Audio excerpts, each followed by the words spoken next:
Hey, Jimmy Jones here with Eastman Examiner, and we're reporting from out at the airport here in Dodge County at Dynamic Paint Solutions.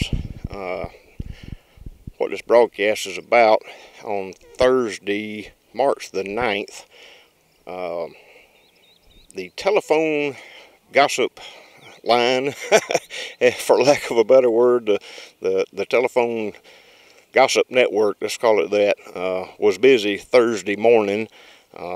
Thursday was actually a regular scheduled meeting of the airport authority, but the telephone rumor group had it out that there was a special called meeting of the airport authority to discuss groundwater contamination issues here at Paint Dynamics.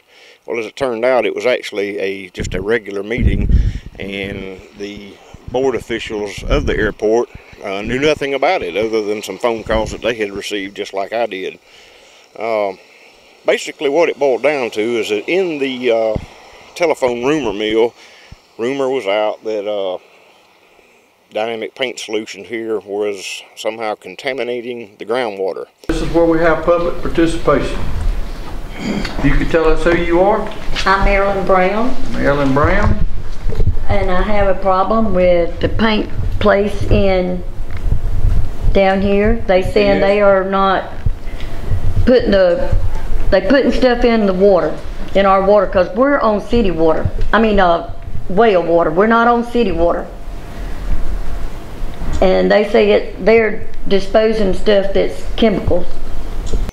Of course, the airport didn't know anything about it, airport authority, but they recommended that those concerned might want to get their water tested. Okay, if I take and have my water tested, then who do I go to? EPA would be my suggestion. Well, and I think Philip would be the one to contact the EPA. I would go to the health department, go see Philip Kevin. That's where I would start. Because I mean, I've got grandchildren. I mean, I got animals that I'm feeding. We're drinking the water. I have a sick husband now that has cancer. He don't need nothing else. Yeah, I would think you would start with the health department. That's my guess now. If anybody else, y'all tell me whatever y'all think. I think Philip would be the one that would you would probably get him involved, and then he would get the EPA involved in the passport needs that we done. Well, that would be the main thing, just to see if there is a problem. See if there's a problem. I wouldn't, you'd get him out here and see if there's a problem. Yeah. I think you're headed in the right direction, having your water tested. That'll answer your question 100% right there. They said you could go look in the building up there, and the chemicals they're using are eating the metal up inside the building. So you know, if it's eating that, we're still getting some of it somewhere.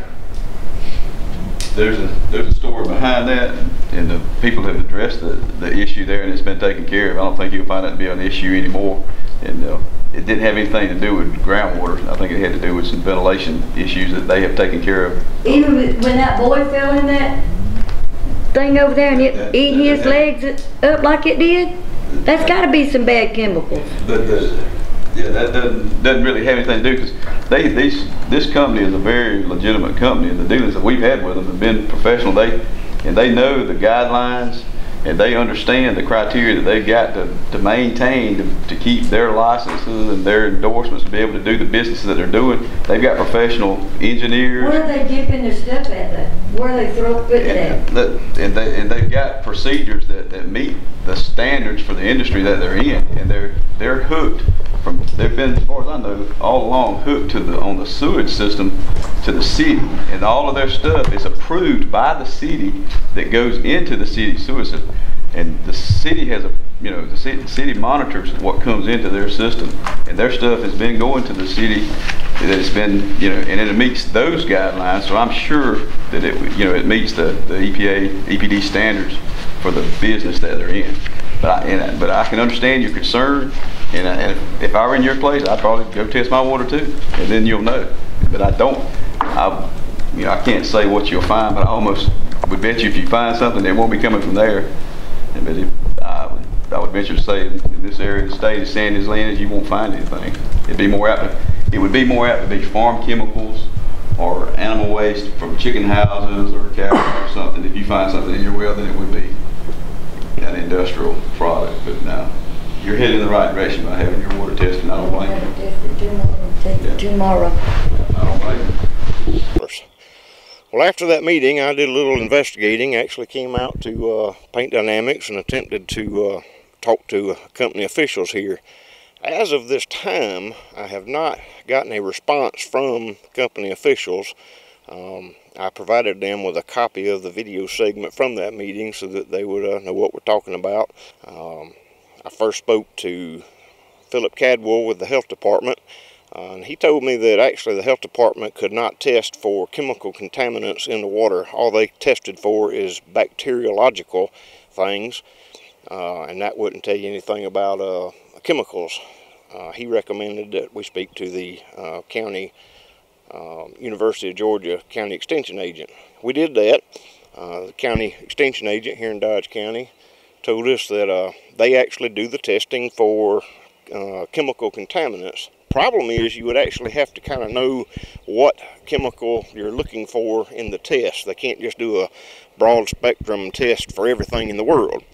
So you kind of have to narrow down what you're looking for. And that test would cost somewhere in the neighborhood of $100 to $150 to be performed. We asked the county extension agent if he knew of any tests that had been done around here, and he told us that he was not aware of any test in this area that had come back negative. It was a good meeting, and I really got the feel that if something was going on, we probably would have gotten something from that point as well. As a last resort, I also talked to B. Edge, the city manager, because Paint Dynamic Solutions does utilize the city sewage system, just on an off chance that there was something going on with what was being introduced into the city sewage. Talked with city manager B. Edge. She was not aware of any kind of problems with the sewage disposal going through the city system. So, as I said, at this time, we just don't have any evidence to support or substantiate the rumors that were going around, which is really a good thing. The best I can tell, there's been no one that has actually had any kind of negative water tests. So that's a good thing for the community.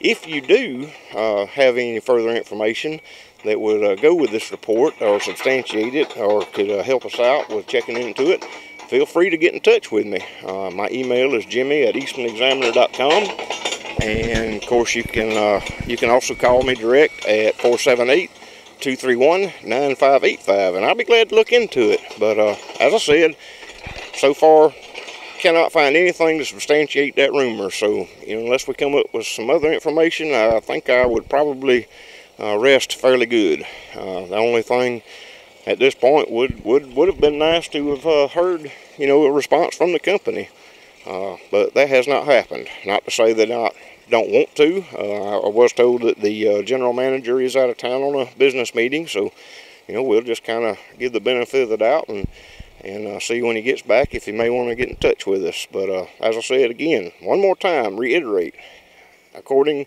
to what I have found out, there's nothing to substantiate the rumors of groundwater contamination being done here at Dynamic Paint Solution as of this time.